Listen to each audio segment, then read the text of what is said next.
he did have a question about, you had said about the ball boys meeting with the back judge. Yeah. Is that a little bit more of a college thing? Because usually No, that's what the mechanics addendum will have in it. Okay, so bring that up. And I think I'm going to bring that up tonight because there was some confusion about it. And I'm just going to bring up that we'll have the ball boys meet with both of the wings and the back judge. Yeah, Is that more for the triangle of the football? So they know who it is? it just says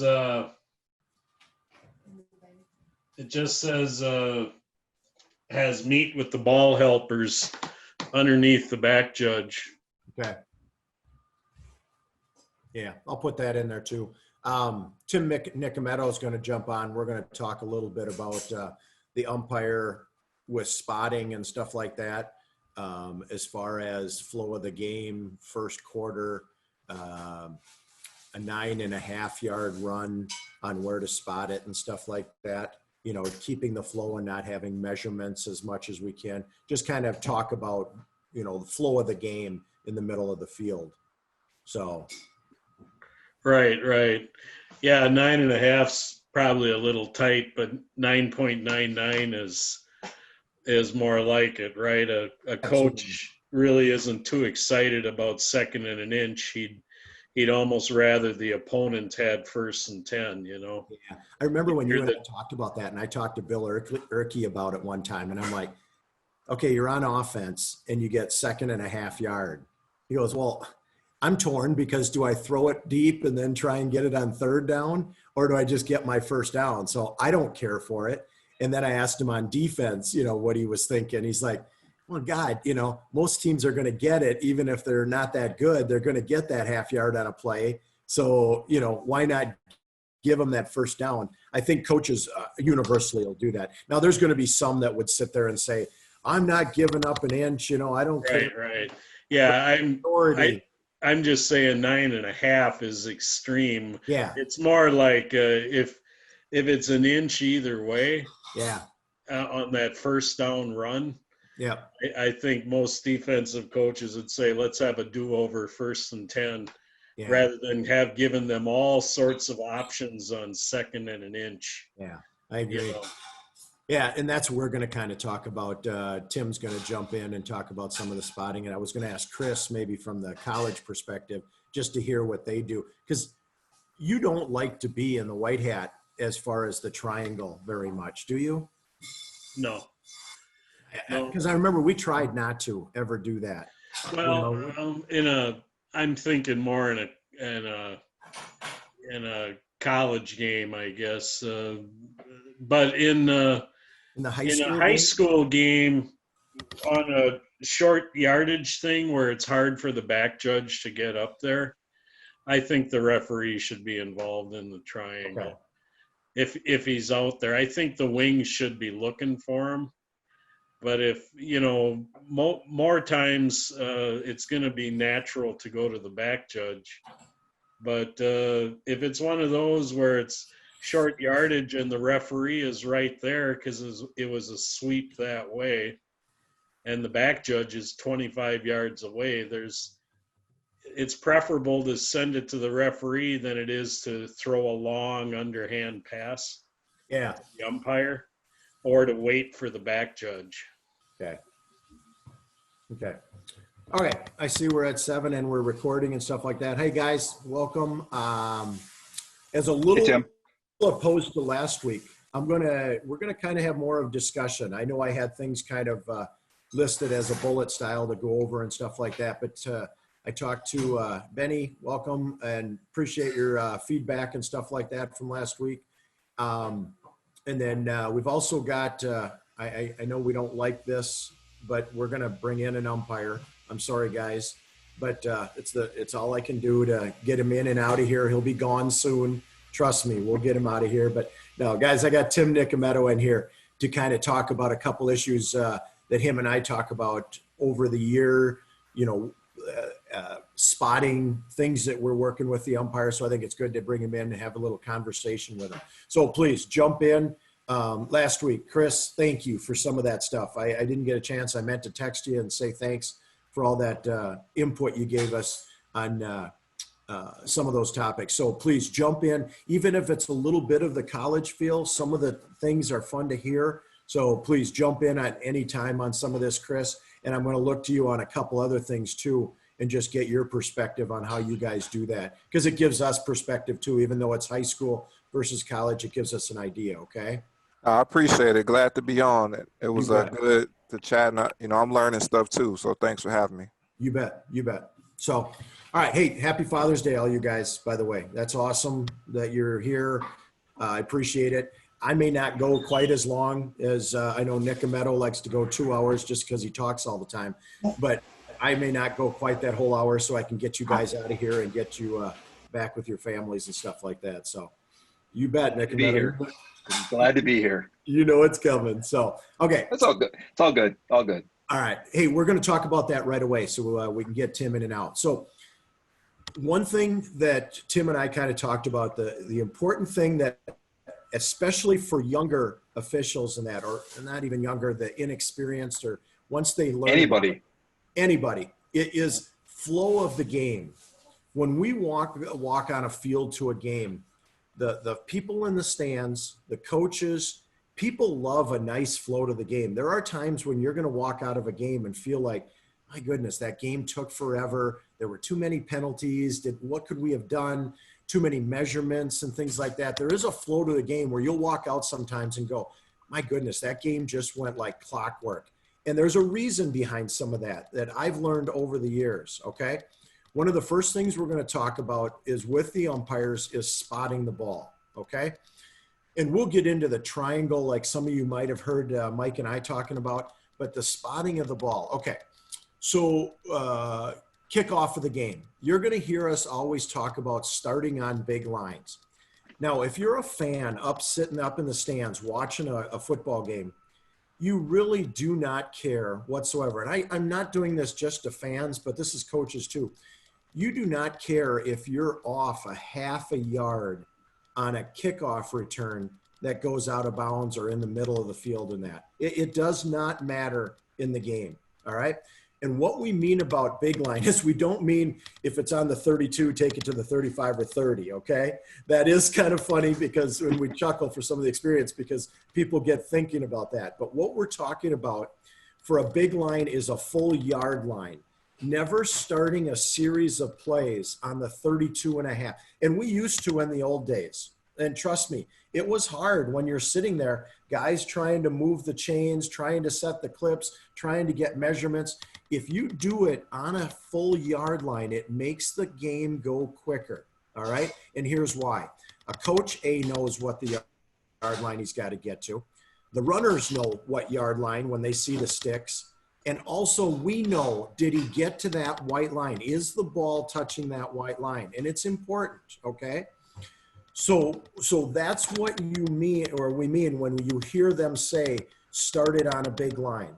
So when we're triangling or getting that ball into the umpires, okay, and we yell out, that's where you can verbalize. And I'm not meaning so much with the 0-2, and Tim, you can correct me on some of this on the 0-2. Usually I'm verbalizing it with the umpire, just saying, hey, we're on the 32, we're on the 33, okay? I don't think that's a necessity on the 0-2. Would you agree, Tim? Well, in a high school game, there's not a whole lot of people in the crowd, if you will. And I can hear my line of scrimmage, whether it be the head linesman or the line judge saying 32, we're on the 32. Okay, good. Spot on the 32, we go. Done. All right. So on the 0-2, no, it's not really that important. Now, if there's a little bit of confusion and my wings can determine that, umpire's a little confused because, may have went out on a kick, on a punt, for example. It went out maybe at the 40 and we're going to spot it at the 39 or 38, whatever. Then it'll say, umpire, we're going to the 38. Okay, fine. Otherwise, that's not a good use of the 0-2 unless there's a case where there's some confusion or a little bit of, something's going on. That's my opinion on that. Nope, and I agree. That's what we do too. And I think some of this, we're going to talk about the 0-2 a little bit, guys. So jump in if you have any questions about the O2Os, the earpieces, and the microphones. I didn't, our crew, we talk about it a lot. I don't think we overused it, but I know that I've been hearing other crews that feel like they maybe overused it, or somebody that subbed and felt like they overused it. So that's going to be part of intertwined into some of the things we talk about, is what to talk about and what not to on the O2s. Okay. All right. So let's get back. So we're starting it on a big line. Okay. That triangle aspect. Could you hold on one quick second, Tim? Yep. When we talk about big line, just make sure that, and Mike, correct me on the high school game. Are we talking inside the 5 or inside the 10? Where are we going? You know, if the ball on a punt, let's say a scrimmage kick, ends up at the 7.5, are we going to the 8, or is it inside the 5 that we really need to pinpoint exactly where that spot is? Does that make sense? You know, in the college game, I think that if we're inside the 10, we're probably going to spot it at the 8.5. In the high school game, if we're inside the 10, are we going to go to the 8, or are we going to, you know what I mean? Yeah, I do.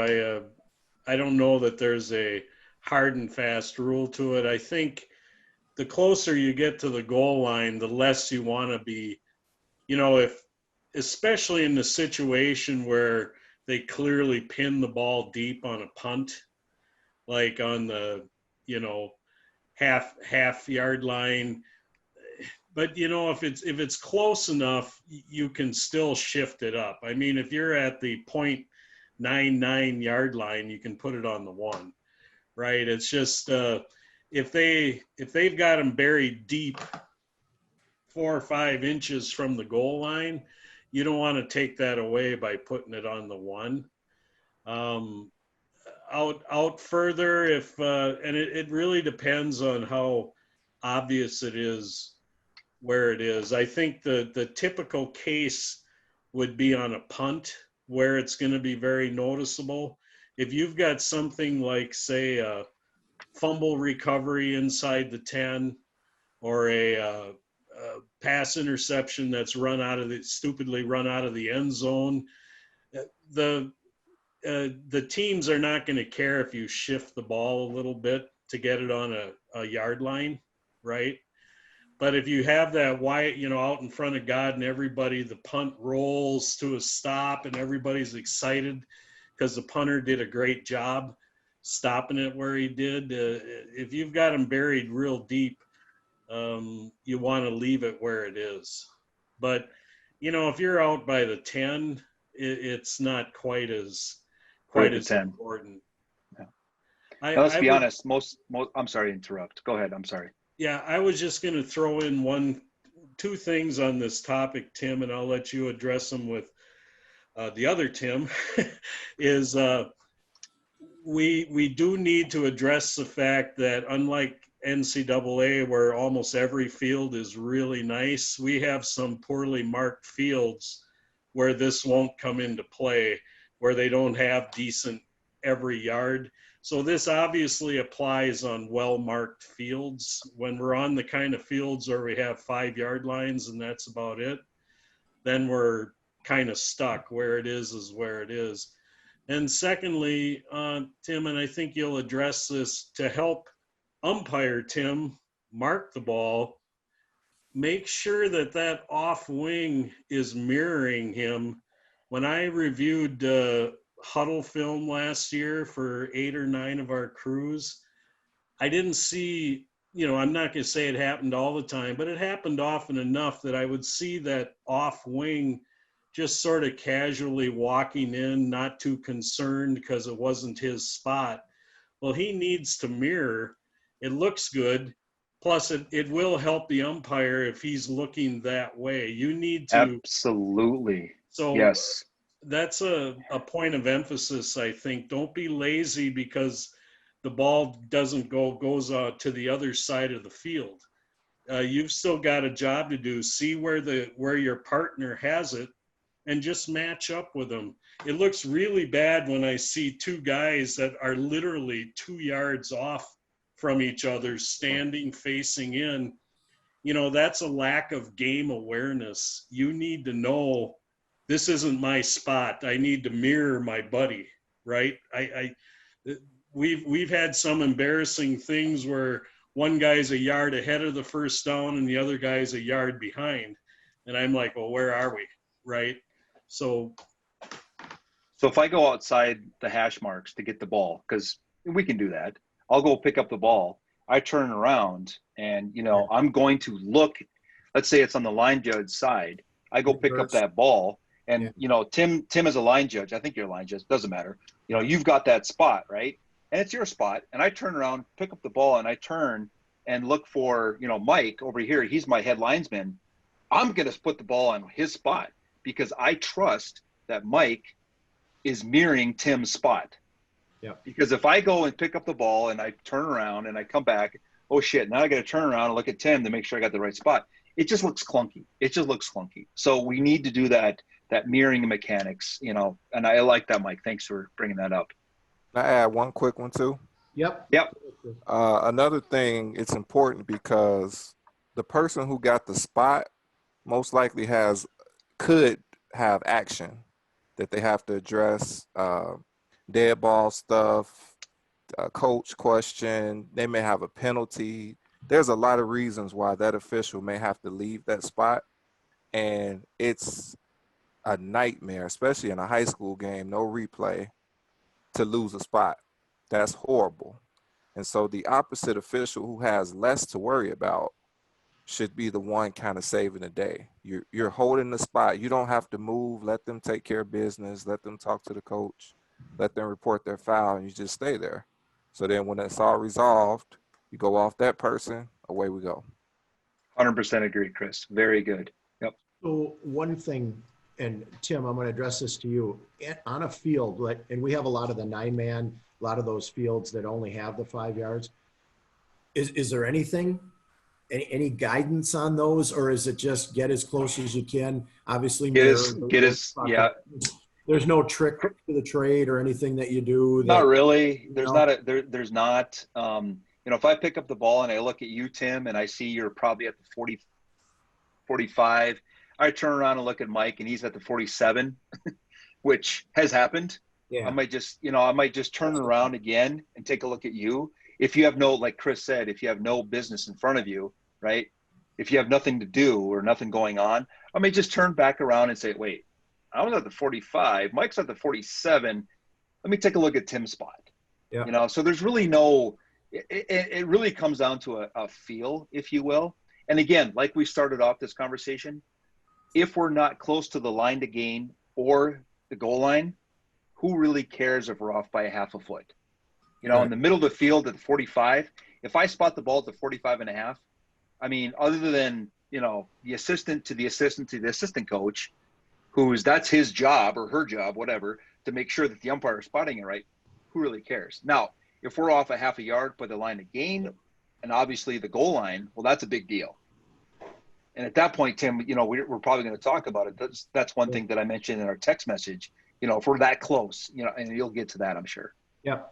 Now, if the kick return ends in the middle of the field, let's say maybe towards the line judge side, maybe towards the headline side, is there anything that you look for? I mean, we kind of talk about it. Whoever's coming in, killing the clock, saying, I got a good one, or something to that effect, being a verbalize is what we usually do, and you just devoid to the other guy and you say, okay, you got a good spot, and then you mirror them. Well, in a punt or a scrimmage kick, the back judge, this is for the back judge too, because that back judge may say, I got a good spot at the 43 and a half. Well, put it at the 44 or put it at the 43. So it's really not, in that case, it's really not the wings, in my opinion. That back judge, he's the one or she's the one that's going to be, getting that spot and putting it down at the 44 or wherever it's going to be. And the wings, and I haven't worked a high school game in a while, so I do apologize. Where are the wings on a scrimmage kick? Are they going back? They're at the goal. So will they have that spot on a scrimmage kick? Yeah, or on a scrimmage kick? Scrimmage on the kick. line of scrimmage. And the line judge goes back, right? Yeah, line judge leaves right away. Head linesman leaves after it passes. So on a scrimmage kick or a punt, if you will, who is getting that spot Is that going to be more the back judge or? Well, it depends. If it's just a quick couple yards and a tackle, yes, the back judge will come up, kill it, and make sure everything's okay. Otherwise, it's usually going to be, if it's any kind of a return at It's all. off to the side or Yeah, coming it's gonna up. be Yeah. one of the, so you're going to have that side official who's going to have a good spot. Yeah. What I've seen is that when the receiver, the punt returner, gives the fair catch signal, that's when the back judge puts it at the half-yard line, right? And then we move it I'll up. be honest, Yeah. I move it to the 44. I'll put it at the correct. 44. Even though he spots the ball right there to 43 and a half, I'll move it. Because no one's paying attention. Yep. Does that make sense? Yeah. Okay. Everybody agree with that, or any questions on that? Now, I had one question brought up, and it's a good question. So the only time the wings really come in hard are on goal line situations or a close first down. Is that what you would like to see, Tim? If it's a standard kick return spot and that, other than maybe getting the ball in that, I'd say, boy, the numbers would be even way, excessive to come in. Just to get off the sidelines, if you've got your players coming on and off on your sidelines, if you're between the 25s maybe, but you do not have to come into the numbers. You're fine with that verbalization, setting the spot in that, right? Yep. So Chris, I think you can probably talk to this as well. So if we're at the goal line, for example, and Chris, comes to your side as the line judge, and you've got him, or the ball carrier, whether it be a runner or whatever, you've got him short. You're probably going to come in, and it's close. You're probably going to come in on the in the field of play and spot the ball. But if you're going to when you run in and you've got a touchdown, you're probably going to go in the end zone and indicate a touchdown. Now, if we have the line to gain and we are close, what I'm going to do is I'm going to let Chris come in, or whoever my line judge headlines is. If we are close at the 44, let's say the line of gain is the 44, and I've got the ball. I say, ball, I get the ball. That line judge comes rushing in. I'm going to give him the ball. He's going to put it where he wants it. I am not going to spot it when we're that close. I'm going to let Chris, or whoever my line judge headlines is, whoever, he's going to spot that ball and put it where he wants it or she wants it, right? Would you agree, Chris? Is that how you work in the college? That's how I work in the college. I let my wing, my short wing, if it's a close one, give him the ball or her the ball and say, you put it where you want it. 100%. Excuse me, the noise in the back. But yeah, 100%. When you're they call it selling a spot. You come in hard and just you stop where the ball is and let the umpire or center judge or whoever hand it to you, and you put it right at your foot. Yep. That's it. We'll know. And yeah. We'll know. Oh yeah. You'll know. Or as I look at my line judge and my line judge doing this right here, or the headlines, depending on now we're switching sides in high school, right? If I look at the guy who has the official chains, he's going to do one of these right here. I'm like, okay, fine. They made the line of gain. We're going to put it to 44 and we're going to go.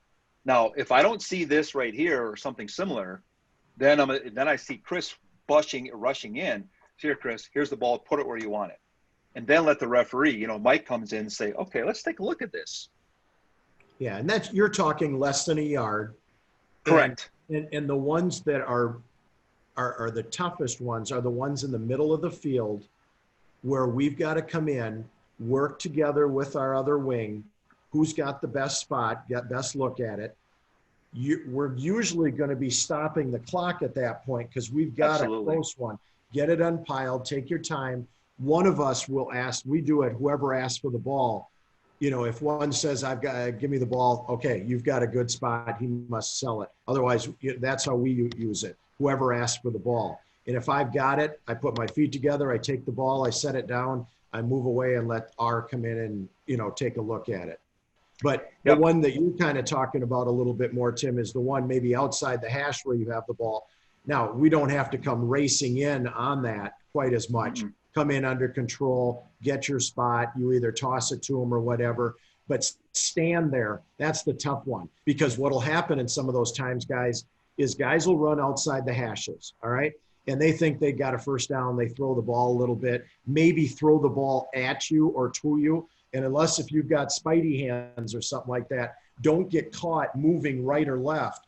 Hold your spot, let that ball go, they'll get it, and then set it at your feet. Because that's that feeling you're going to have is the whole game, the running back's throwing you the ball all over, and you're showing great hands catching it. Well, all of a sudden, you take a step, you lose your spot, you come back, and it's, boy, now you're off 6 inches from where you really had it. But the one you're getting at, Tim, with that ball is maybe inside the hashes a little more. Would that be correct? Yep. And like I said, most times, you know, my wing is going to say, yeah, we're good. Yep. Now, if Chris comes busting in, I know he's not good. And he's going to take the ball. And if this comes down to, it's my, you know, between the wings, right? You know, versus the line judge versus the headlines. I mean, the headlines may say, I'm not really sure where I'm at. Line judge says, yeah, I got this. He needs to come in and, like you said, sell that call. I've got this ball. Give me the ball. Spots is down, right? And for us, Tim, the line judge is the one that we usually void to, because head linesmen, and we've got good head linesmen, don't get me wrong, but a really good head linesman knows exactly where he needs to go, but he can't see the chains. So if he's coming off that sidelines, the one who has the best look, unless if he doesn't have a good spot, is the line judge who's going to be able to say it. Would you agree with that, Mike? Unless we started on a big line, then we know. Correct. Do you agree with that, Mike, that the line judge probably has that best view on some of that? Depends which half are we talking about. That's true. Yeah, the guy opposite the chains is where the referee is going to look. Yeah. If he's giving me then I know. If he's looking, and then I'm like, do we need to look? And then I'll, stop it. And at that point, if the umpire has the ball, he tosses it to the wing that has a spot. I saw it in an article in Referee this month, and we've lived it, Tim. What really looks bad and undermines your credibility is when the wing has the ball at his feet, picks it up, tosses it to the umpire, and the umpire throws it back because it's too close. We're going to have to measure. That looks like now we've lost the spot. If you remember, we managed to do that at the Dome. And it got mentioned in next year's, that following year's review film. But, that's where the guy who has the chains has to be aware enough to know it might be close here. I need to leave it at my feet. Don't get too anxious to throw it into the umpire. He's the guy that's going to make that mistake, the one who's got the chains. Yeah. Now, and just to confirm, guys. Oh, sorry. I was going to say where that's going to happen the most, Tim, is like we were just talking on fields that don't have big lines. Yep. And if you have a big line, we're going to know. Right. And guys, for those that are, new or younger, we're talking about the line to gain. Okay. If you're rushing in at the 5, first and 10, and the runner goes 4.5 yards, and you're rushing in and doing all these things, that's not what we're talking about. We're talking about the line to gain. Yeah. So it's first and 10, the runner gains 9.5, 9 3/4, whatever the case is. That's what we're talking about. If it's in the middle of the field on a second down, who gives a shit? Just spot the ball and move on. Yep. Just want to make that clear. Don't nitpick the second down and third down in the middle of the field unless it's close to the line of game. That's all I wanted to say. Yep. And we're going to come right back to that thought. Just one thing I do want to mention is I know it was brought up in one of the questions, is the opposite wing. How far do they come in? Well, on some of this, if it's a normal kick return or something like that, and the kick's over to the other side, you can come into the numbers, but I think that's really as far as you really need to come in to mirror where it is going to be lined up. Does that make sense, Kurt, a little bit? You don't want to just come 1 yard, because then it looks like, what is the other wing doing? Is he even watching? You do want to come in and be a presence and mirror that other side, but I don't think you don't have to come running into the hash or anything. You're not as important when you're on the backside wing for any kind of a spot. So is that what you were thinking, Benny, about talking about the numbers? Yeah, try to get into the numbers if you can. Yeah, I agree. Good point. Okay. Now we're going to jump back to Tim's point there.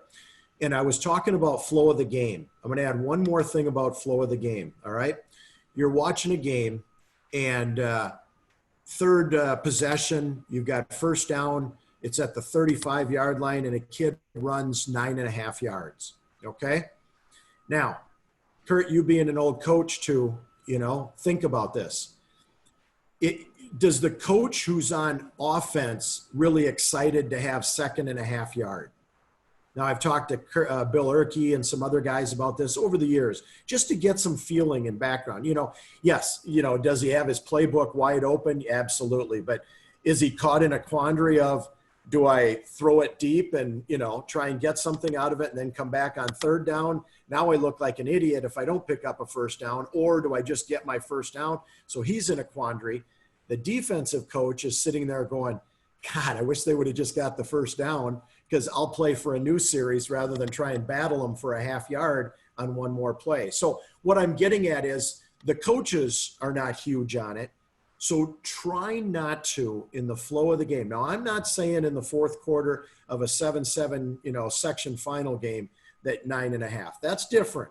But I'm talking about flow of the game in the first half or first quarter, and you got a 9.5 yard run. All right. And you see it, it's pretty close. You can get him down that yard short. Or if he's close enough to the yard, he's got the first down. Okay. Now, it's easier to go that yard short, in my opinion. Okay. If the knee's down and the ball's close and it's 9.5, most people are thinking knees down, and they think what? The ball goes where the knee down.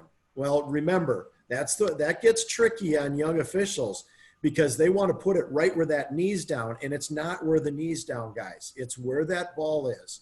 And you probably pick up on it when it's a goal line situation. That's easy. But when you're during a series of plays, that's a little tougher, and you get to see guys will be, the knee was down in the 43. Well, where was the ball? So what I'm getting at is, on a series where the first down run is 9.5, just a little experience tip here.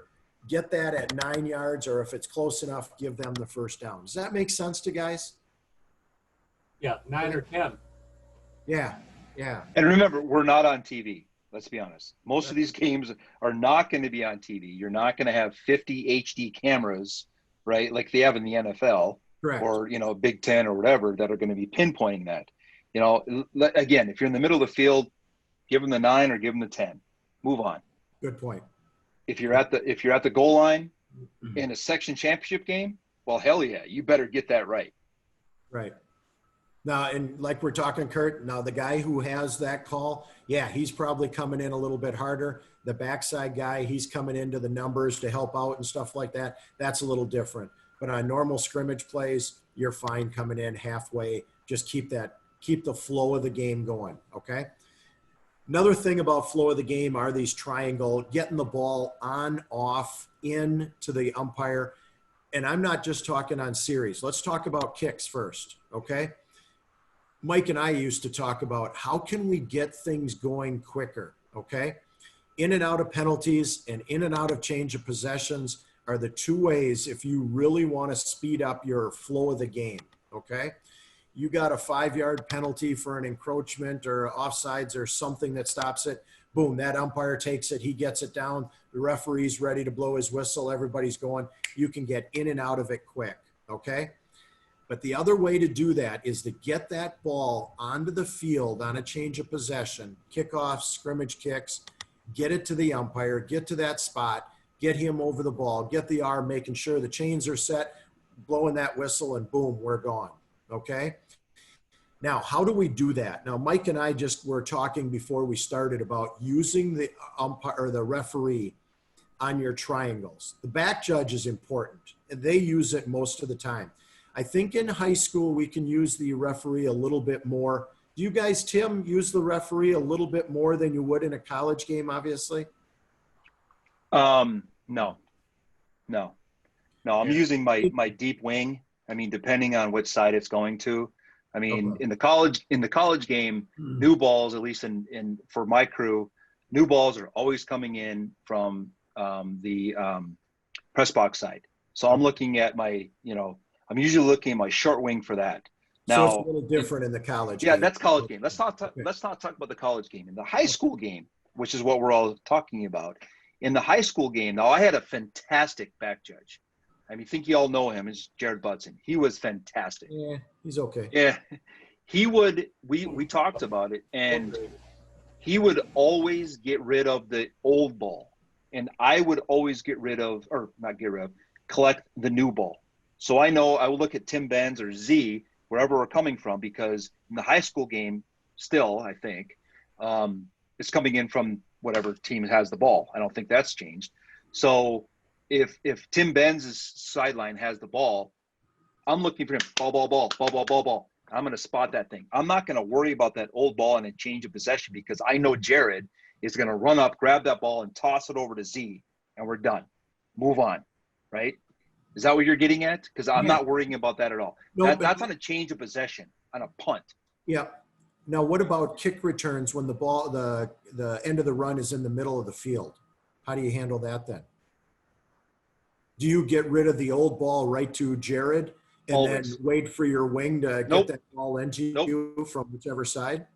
Nope. I'll go find that old ball, kick it off, and Jared's in the I'm sorry. Excuse me. Yep. Same thing. I'm sorry. I got a little confused. My apologies.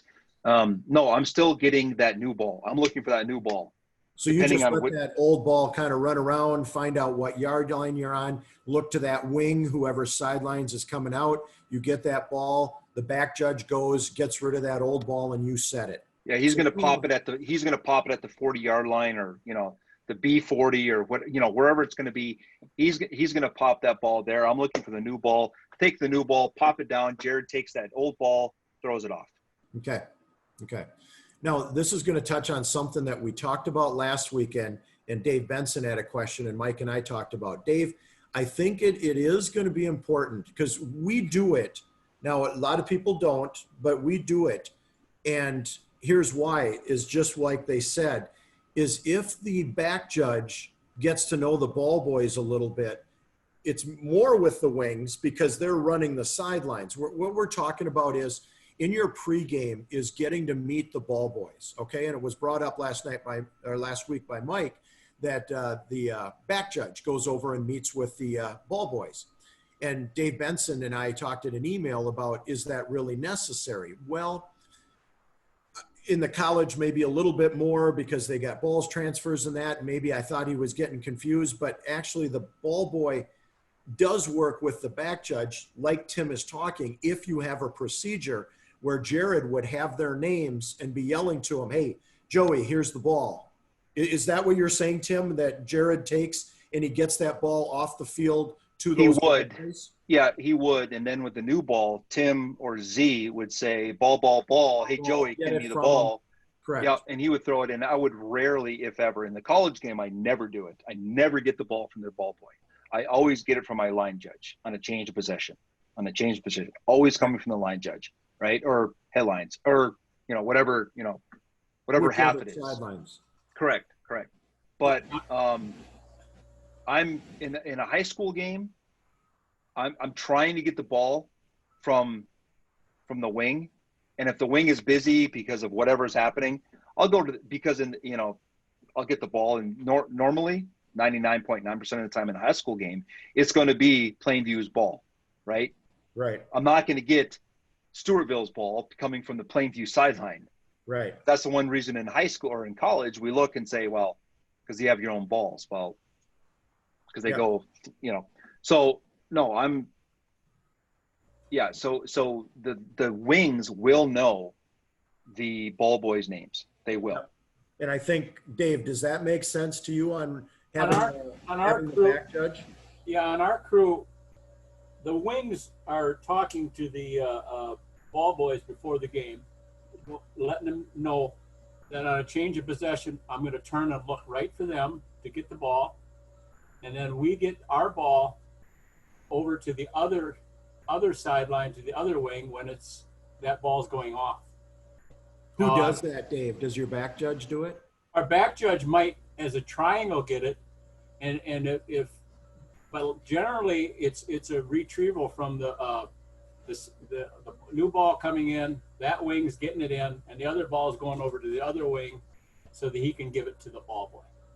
And now maybe that's wrong, but that seems to work fine for us. Yeah. I think that toughest part of that is you've ended up, I know in JV, you try not to do it in varsity, but all of a sudden you get two balls in one guy's hand. That's that Never, tough. ever do that. If I've got a ball as the one. umpire, And I I've wonder, got a ball as, yeah.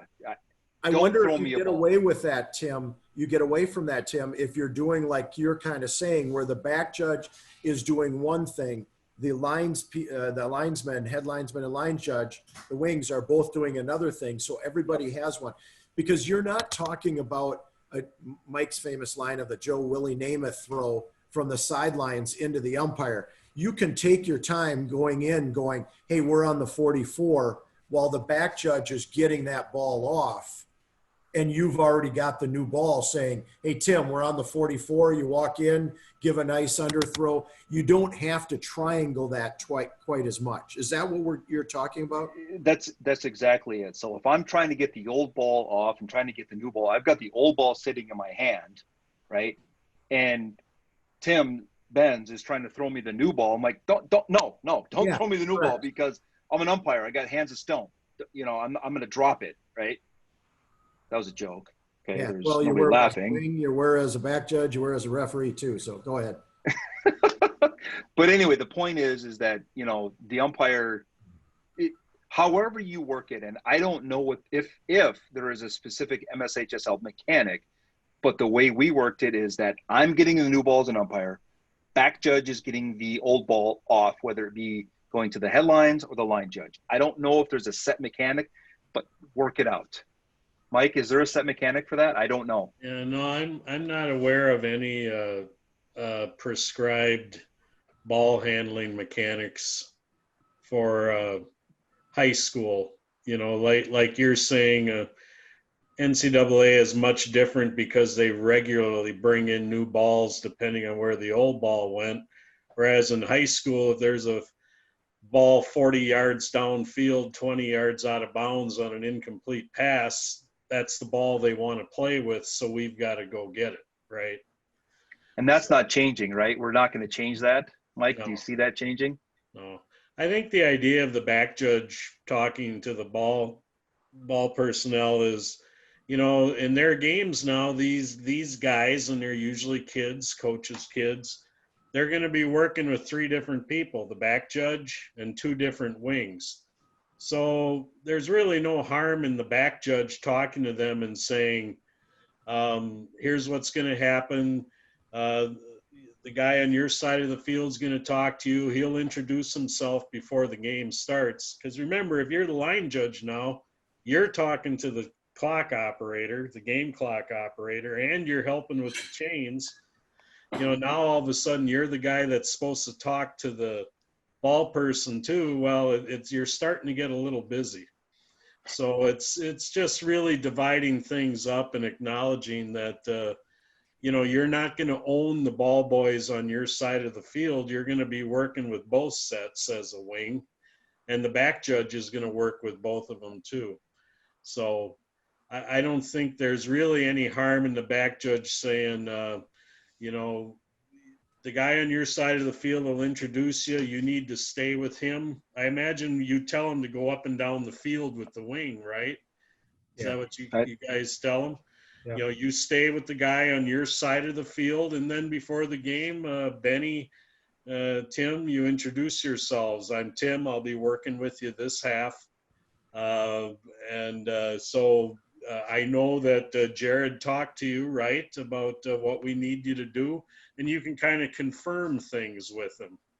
You know, it just, and again, we don't need to get ourselves too wound up around the axle over who's doing the talking. There's no harm in the back judge talking to him first, and then later on, the wing kind of reinforces that with him. You know, it's kind of like a little bit of reinforcement for him, what you need him to be doing.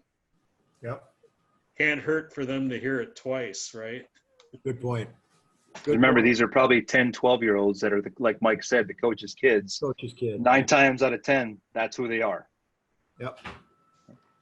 Tim, do you want to talk about Mike mentioned it, on a long pass that goes out of bounds, incomplete. Do you want to talk about that ball relay real quick? Yeah. Or do you have something else? That? So what will happen typically is, so the back judge will probably go and chase that ball down, and I'll come maybe 15 yards, depending on how far it goes down. I'll maybe come 10, 15 yards to catch that ball at midfield, and then I'll toss it to Rick, my old referee, and he'd spot the ball at the old, line of scrimmage. Then I would hatch the ball. I would come up and spot the ball, and he would back up to his, 10, 12 yards, whatever it may be. Now, sometimes, depending on how far it went out, and also depending on how athletic your referee is, okay, we may use our wings to help with that. But me as a fairly athletic, and Tim, don't laugh, a fairly athletic umpire, I'm going to be working and helping my back judge and my wings get that ball in. I'm not going to just stay at the line of scrimmage or the previous line of scrimmage and wait for the ball to come. Now, I've seen a lot of high school umpires do that. I've seen many. This is my spot. I'm staying here. You bring the ball into me. I think, in my opinion, I think those days are gone. As umpires, and for the most part, this is a line of scrimmage meeting.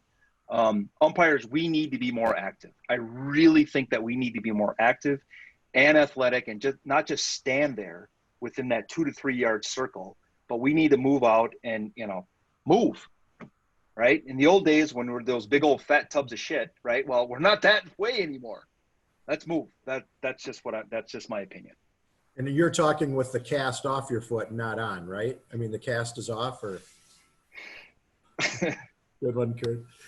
Okay, I do have a question though. Wait. Hold on. Wait a second. A deep. Oh, jeez, Kurt, you asshole. But anyway, that's how we work those long balls out of bounds. And again, in a 5-person crew. What about the long ones down the, let's say, between the sidelines and the hash? Now, what we do is back judge obviously goes deep after the ball. As a wing on that side, we bring them in as the middleman. So back judge underhands it to the wing runs it in, doesn't do a long toss. We try not to do long tosses because there's too many players between the hashes where the umpire is. Now, he has to come out of there a little bit, getting Newt out of there sometimes is a little tough. But the same thing is what you're saying is if Newt comes out of there, it's a quicker relay. He gets that ball down. And obviously with the 40-second clock, we do have to have some sense of urgency. Because when does that start again, Mike? When does that 40 seconds clock start on a long pass that's overthrown that we have to relay in? Well, basically a count of 1,001, 1,002 after it goes dead, right? So yeah, that clock's ticking while you're bringing it in, and then being reset. I think if it gets down by the back judge, if it gets down to 20, I think, and then he can repump it. Yeah, pump it up. Yeah. But I think the big thing to take away from all this and what we've talked about here is go over with your crews and get a procedure for getting those balls into the umpire. I think that's excellent. Some crews will use the referee a lot. We never did. I didn't touch a ball the last, I don't know, 15 or 20 years. No offense, Mike. There was a reason for it. Depends on how athletic your referee is. I never. But what I had was guys like Lee Meyer that want to run around, and he would sprint almost to the other side of the field to help with the relay. Yeah. And, but I think, there is merit to the referee spotting that ball if the umpire is going to go, but each crew needs to talk that through so that it's not turning into this circus act where nobody, there's long underhand throws and they're bouncing on the ground, and that just makes you look, like I said, it's a circus act. It doesn't look good. Correct. So work through it as a crew as to how you're going to do it. Somebody's got to be moving besides the back judge, and some combination of umpire, wings, referee but make sure you're all on the same page so it looks real smooth. And like you said, brings a flow to a play that can get pretty tedious if you let it. Yep. So Hey, Tim, yeah, I'm going to keep you here throughout this because I've got one more topic. Okay. I'm gonna echo Mike's statement real quick. Okay, though. go ahead. So last year, my son played as a freshman. He played varsity for JM, and I watched a number of games and a number of crews. And I tell you what, from a spectator standpoint, just from a spectator standpoint, when that ball relay is smooth, that makes the game seem so much better. If we're fumbling with the ball goes, the umpire drops the ball because you got this long path. It just brings our credibility down. We may call a perfect game, but if we can't relay the ball without fumbling it, or it just makes it look so much smoother. And I can imagine that when state crews are chosen, that's one thing that looks good, right? Yeah, you don't want to see a lot of Johnny U's, the overarm throws and the mile-long underhand throws. They're just they're a problem waiting to happen, and they don't look good. When's the last time you saw somebody do an overhand throw in a Division I or NFL game? You don't often see those guys winging it, right? It's Yep. So. Okay. Okay. Anyway, I'll keep you for one more discussion that we're going to have. Dave Benson and I talked about one more thing, and it goes to a little bit about flow of the game, but it also goes to about mirroring wings. Okay. And I don't remember, it was during the middle of the season when we get all those training tapes that we get before our games during the middle of the week. And they had one where, and we've all had these plays. Let's say we got trips to Dave's side. Quarterbacks with these spread formations are running a little bit more and throwing outside the pocket. In high school, that is a tough spot because that feeling you have on the sidelines is you want to float. They call it floating. And I've done it. We've all done it. I know my new head linesman who works with us will never do it. But you have that tendency to float a couple of yards downfield. Now, when they're coming at you, what's that natural tendency is to realize it's like a run, so you're going to actually back up into the backfield and let the play happen in front of you. Now he throws it, and it's a 10-yard out, okay? Let's say it's a close spot, all right? We're coming in, or let's say it's even past the line to gain, excuse me. But we still need a good spot on it, all right? This is where cross-field and mirroring mechanics are real important. Dave Benson and I had a good discussion about it. And it tends to be in the games that are 40-6 where you see that, oh, God, I forgot to mirror or something like that, okay? But they had a play there, and it was a great situation. The gentleman, it wasn't a crew from our association, but because I think every other play was Jeremy Zacher last year, but it wasn't him this year. This play, but they threw it out, about a 12-yard out. He came up under control, had 4 or 5 guys to work through, found the ball, it was a nice calm. He looked to the other side of the field. He saw where his other wing was. He walked up, set the ball down, pointed first down. The referee came up. They relayed it in, and it was done. I couldn't tell you that I can remember that play because it had such an impact on me on how calm that guy was, because the feeling is, oh my God, I got to get a spot now. Oh my God, is everybody okay? And you're looking, where's the ball supposed to be? This guy didn't look at any of that. All he did was make sure that this player was okay, found the ball. Then he just kind of calmly looked. He moved up 2 yards and set it down. Tim, is that what you're kind of looking at in the middle of the field? And then I'll get to talking about, relay mechanic or cross-field mechanics. Absolutely. If I've got a wing that's that's confident, knows where we're at, because here's the thing, in the middle of the field, the wings think we know where the hell you guys are at. You think that we know where everything is. We sometimes don't. We really don't.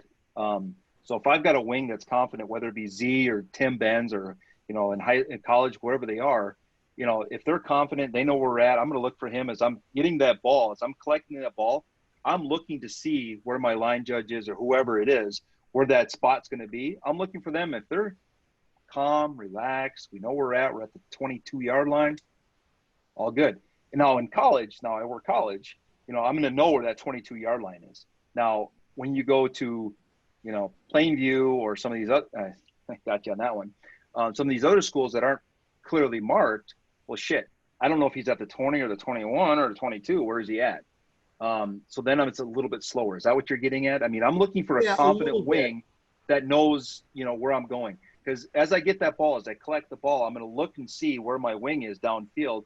Okay, I know where he's at. He's at the 22. He's at the 22. I'm going to look across to Z. He's at the 22. Bam, spot it, go. Yeah, and I was getting more like Dave and I were talking. Are you looking for that mirror wing on the other side? Oh, absolutely. You know, absolutely. Just like you were talking where you went outside the hash, got the ball, turned and looked at the other wing. Yes, and you spotted absolutely. it. This is further down than that. This is a 12-yard pass play. We relay it into you. You're looking to that opposite wing as a mirror. Absolutely. And emphasizing we need that mirror for that spot. Yes, 100%. Couldn't agree more. Yes. Dave, is that what do you have any comments on that? No, I mean, it really comes down to the two wings communicating with each other. You have to. You have to. And if you have to use the O2Os, I don't think that's a problem. You know, if Tim, you whistled over to MJ and said, MJ, I've got this at the 23. Are you good? MJ will say, yeah, we're at the 23. We're good.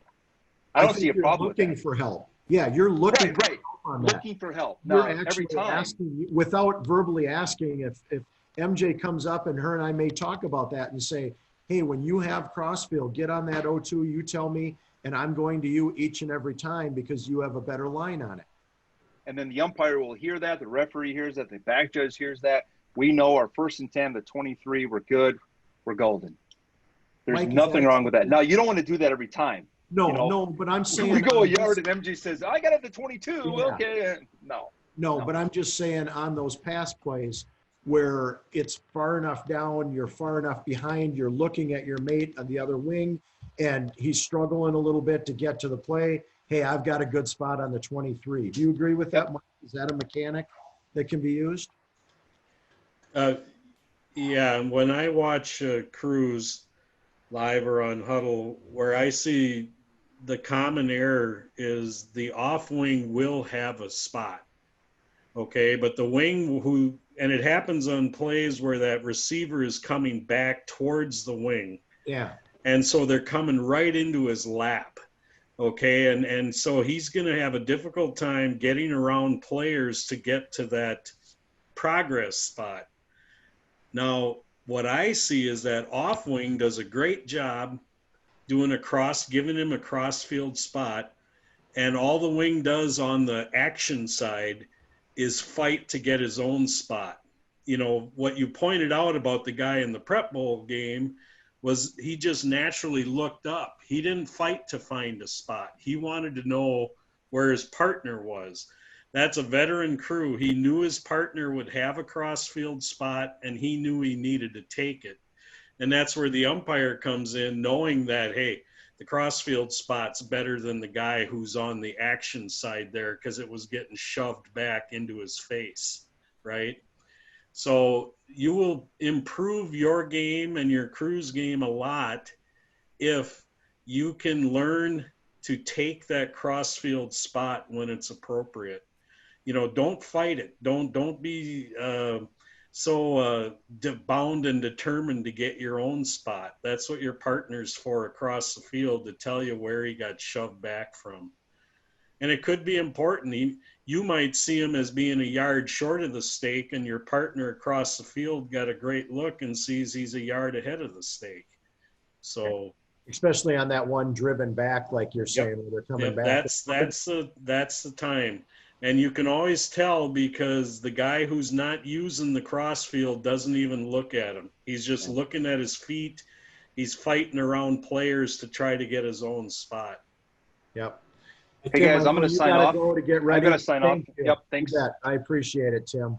All right, thanks, guys. If any questions from the umpire comes up, I'm always available, always. You So I bet. appreciate it. Thanks, guys. I think what you're saying, Mike, is as wings, we need to trust each other, right? Yeah, that's exactly right. You need to know two things. When do I have to give a crossfield spot and when do I need to take it? And my experience is that wings are better at giving crossfield spots than they are at taking it. They're so used to I've got to get a spot, that they can't quite believe, hey, it's okay for me to go across the field and look at my partner. I agree. Yep. Yeah, I think what I'll do this week, just so you guys can see it, because it is a great, I'll resend that. I'm not sure if I can find it and do it just as that clip, but I'll send it out and just say maybe the timing of it, and you guys can take a look at it, because it's impressive on how they do it. Now, last week, I know we got to get out of here and get going, but last week, Dave Benson sent me a couple questions, and I know Kurt had a couple before, so anybody else, feel free, send me some questions. I'll come up with more topics, but if you guys have topics you want to talk about, please send me an email or let me know, and it sure helps me out too. So, any other questions from anybody? All right. Hey, have a good week. Happy Father's Day. Thanks for joining us, MJ. Yep. Thanks. Sorry I was late. I got caught up doing something. I'm like, crap, I got a meeting. So very No good. problem. Thanks, guys. Everybody. All right. Appreciate Thank it. you. You All bet. right, everybody. Great talking to you, MJ. Hey, just listening, just soaking it in. All right. See you later. Take care.